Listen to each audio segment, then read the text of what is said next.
when did you know that this Akron team was a special team?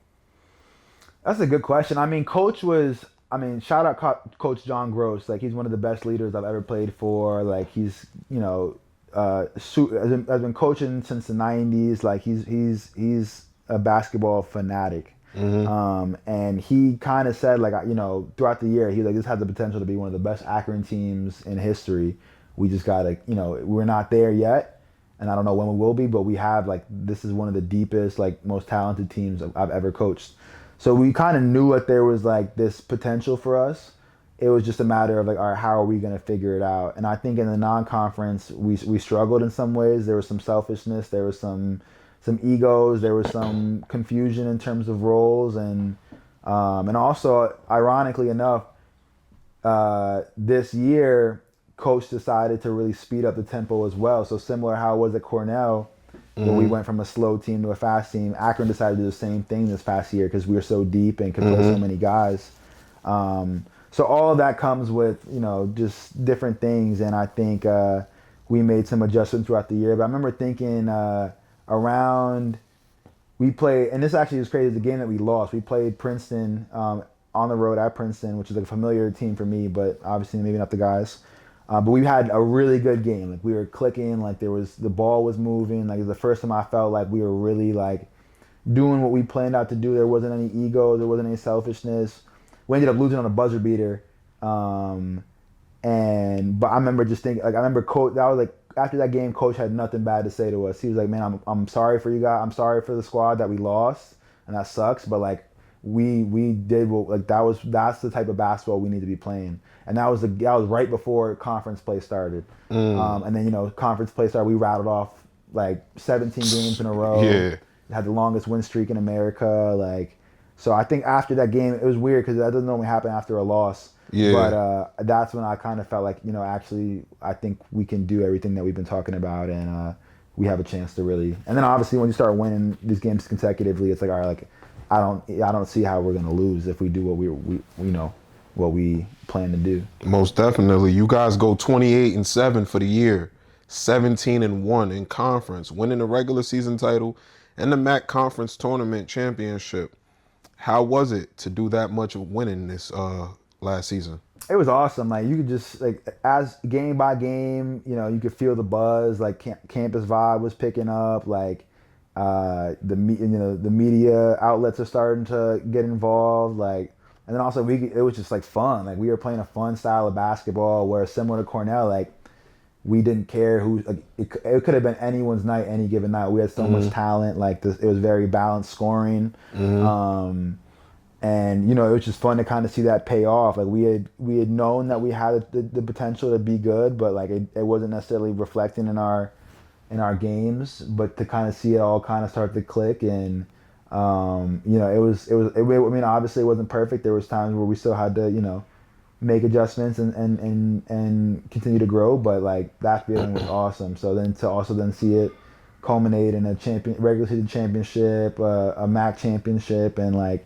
make all these all these things that had never been done before on a team or on this Akron team was just, like, a great feeling. So definitely, like, we'll be in the record books forever. Most definitely.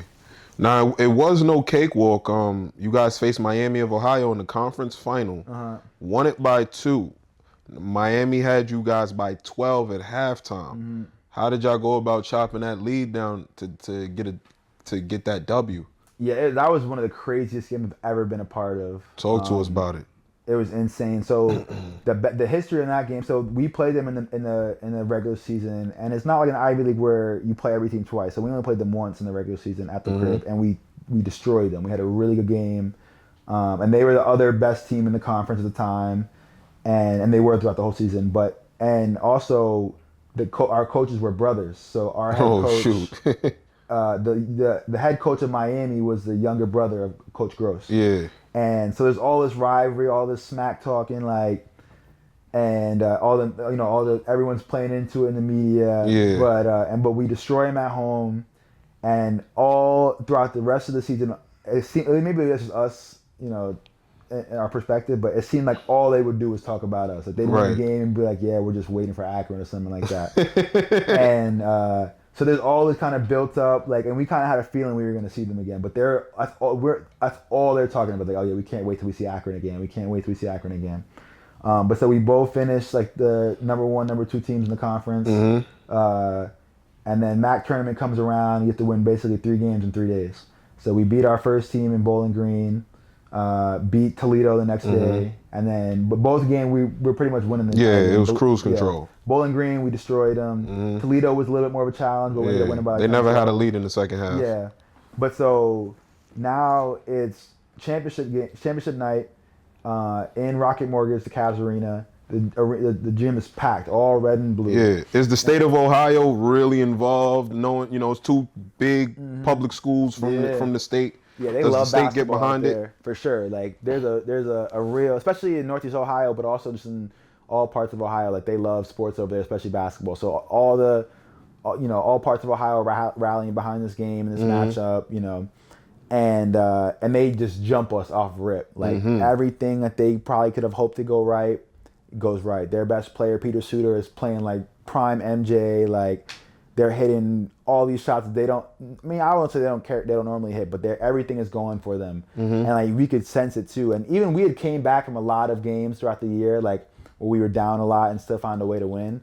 But this one, just like I remember, just because we were down 18 at one point, and I was just like, man, I don't know how we're gonna find. Like I had confidence in us, but that was the most like doubt I felt all year about us winning the game. Yeah. And we said we're down 12 at halftime. We kind of know that we're due for a run, but we didn't really know how it's gonna happen. And then we come out and even so, like on games that we had played in the past where we were down and kind of came back, we would have like one like monstrous run and then we're back in it. This game wasn't like that.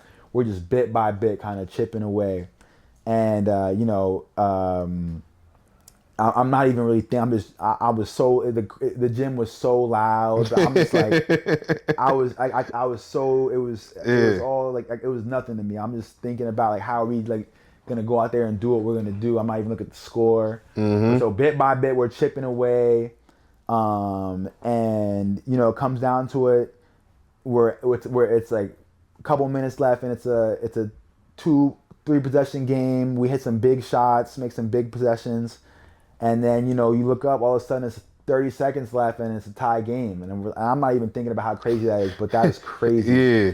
And I think we maybe pulled away, or either a tie game or we were down 1 or up 1.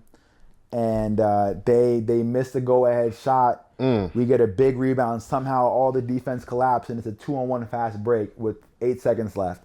And I'm just like, this is insane. So we go down. And this is my roommate Nate Johnson, MAC Player of the Year. Yeah. He goes down, hits a little Euro step, makes the shot, and I'm just like, I don't even know what to think. Like they come down, heave a half court, and I'm just like, yo, like even right now I'm getting the chills thinking about it. Like, no way we just won that game. And I'm like, yo, how did we do that? Like I had to watch the film to really understand because I was just so lost in the game.